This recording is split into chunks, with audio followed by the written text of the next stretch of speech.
La mayor evidencia que un cristiano nacido de nuevo puede tener de su salvación es esta obra de transformación progresiva que el Espíritu Santo está haciendo en la vida de cada creyente a la imagen de nuestro Señor Jesucristo. Esa es una obra progresiva que nuestro buen Dios hace en nosotros internamente y que cada creyente va manifestando de manera externa. A esta obra se le llama en las Escrituras el proceso de santificación, que es una consecuencia a nuestra justificación.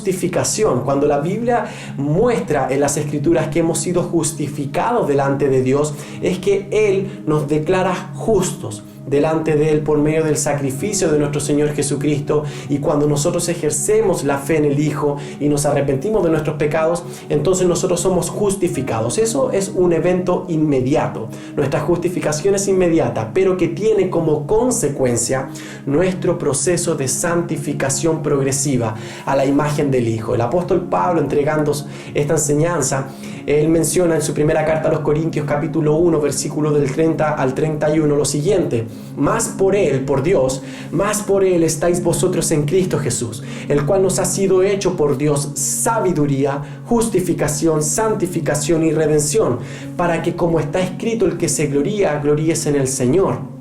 La obra de salvación es completamente del Señor, de principio a fin. Filipenses 1:6, el que comenzó en vosotros la buena obra, la perfeccionará hasta el día de Jesucristo. La salvación es de Jehová, Jonás 2:9.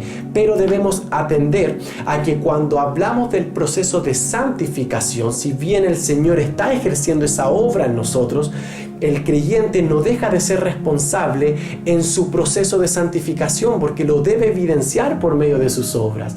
La santificación siempre será un fruto de nuestra justificación. Dios, al que justifica, Dios lo santifica. Es una consecuencia. Todo cristiano nacido de nuevo tendrá esa consecuencia. El apóstol Pablo, en su carta a los Romanos, capítulo 6, versículo 22, enseña también sobre esto, sobre el fruto de la santificación. Y dice lo siguiente: más ahora que habéis sido libertados del pecado y hechos siervos de Dios, tenéis por vuestro fruto la santificación y como fin la vida eterna. El mismo hilo conductor de 1 Corintios 1.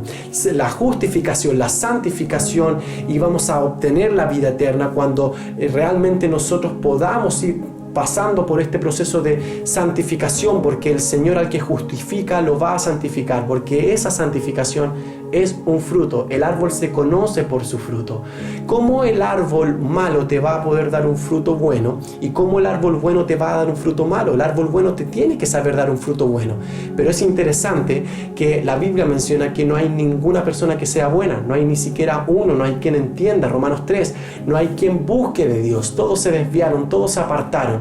¿Cómo el Señor puede hacer que nuestra naturaleza realmente cambie para que podamos dar un fruto bueno? ¿Cómo este árbol malo te puede llegar a dar un fruto bueno? Cambiando la naturaleza del árbol, cambiando esta naturaleza y haciéndolo un árbol bueno.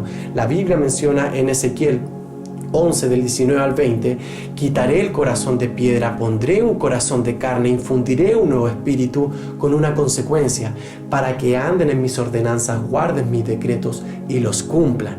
Nuestros afectos entonces en este proceso de santificación empiezan a cambiar en torno al pecado. Nosotros empezamos a amar ahora al Dios al que antes no amábamos y empezamos a odiar al pecado que antes amábamos. Es una consecuencia de nuestra santificación, de esta obra que el Espíritu Santo está haciendo en nosotros, donde estamos en pie de guerra frente al pecado, frente a nuestro mayor enemigo, que es nuestro pecado, porque debemos atender que hemos sido libres de su condenación, libres de su esclavitud, pero no libres de su presencia. Por lo tanto, siempre nosotros nos vamos a encontrar en pie de guerra frente al pecado en esta obra de santificación que el Espíritu Santo está haciendo en nosotros. Así que la Biblia menciona entonces que nuestra naturaleza debe ser cambiada para que nuestros afectos empiecen a ser cambiados y nos empecemos a vincular ante la palabra de nuestro Señor. Es una consecuencia. Nuestra santificación solamente evidencia nuestra justificación delante de Dios. Imagine esto.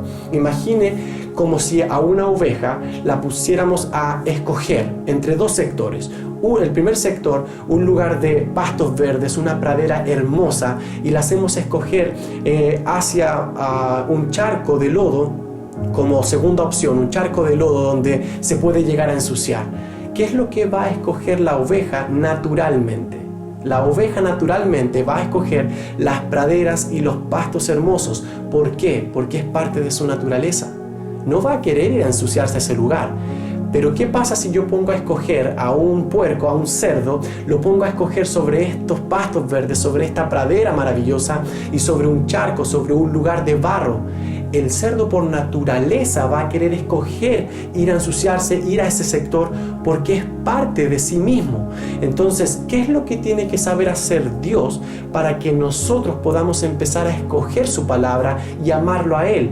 A aborrecer el pecado que antes amábamos. ¿Qué es lo que tiene que saber hacer Dios para que nosotros podamos realmente escoger en torno a su palabra? Tiene que saber cambiar nuestra naturaleza. Así como al cerdo en este caso, como al puerco, debería cambiar su naturaleza para que pueda llegar a escoger sobre este lugar de praderas hermosas. Así es como al cerdo tiene que saber ovejizarlo, así también a nosotros nos tiene que saber cambiar nuestra naturaleza para que podamos empezar a escoger sus mandamientos, a amar sus decretos y cumplirlos. No de una manera perfecta en este mundo, pero sí de una manera honesta, sí de una manera genuina delante de Dios, amando sus mandamientos y odiando el pecado que antes amábamos. Es importante entonces atender que la Biblia menciona que nosotros tenemos una vida nueva, nosotros tenemos un corazón nuevo, nosotros tenemos un espíritu nuevo, nosotros hemos sido decretados como nuevas criaturas, somos una nueva creación, nosotros somos un nuevo hombre del cual el apóstol Pablo nos menciona que debemos saber revestirnos. El Espíritu Santo está ejerciendo esta obra en nosotros por medio de su palabra, la cual nos va santificando por medio de su iglesia que nos ayuda a ir edificándonos mutuamente. Tiene medios de gracia para poder hacerlo, de lo cual nosotros debemos saber tomarnos de ellos, tomar de estas herramientas que el Señor nos ha otorgado para este proceso de santificación, estar en pie de guerra frente al pecado, pero confiando que el Señor no va a dejar su obra media, sino que Él la va a perfeccionar hasta el día de Jesucristo, confiando en sus promesas, confiando en su palabra. Y si uno cae, si uno peca, abogado tenemos delante del Padre. No es que nosotros estamos tomando una forma pasiva el pecado, sino que estamos en pie de guerra frente a Él. Pero aún así, si llegásemos a pecar, abogado tenemos delante del Padre, a Jesucristo el Señor. Y es ahí donde está nuestra confianza, es ahí donde todo creyente debe depositar su confianza, que es el Señor. Cambia la naturaleza y ahí progresivamente nos empieza a transformar a la imagen de nuestro Señor Jesucristo. Nuestros afectos cambian, nuestra vida cambia y nosotros lo vamos manifestando por medio de nuestras obras. El cristiano no es salvo por las obras, pero las obras sí evidencian la gloriosa salvación que ya tiene. El cristiano nacido de nuevo no podrá obtener jamás ni siquiera un segundo de salvación por medio de sus obras, pero sí por los méritos de Cristo tendrá una vida eterna. Lo único que nosotros hacemos hoy en día entonces es manifestar por medio de las obras la gloriosa salvación que nosotros tenemos en Cristo Jesús.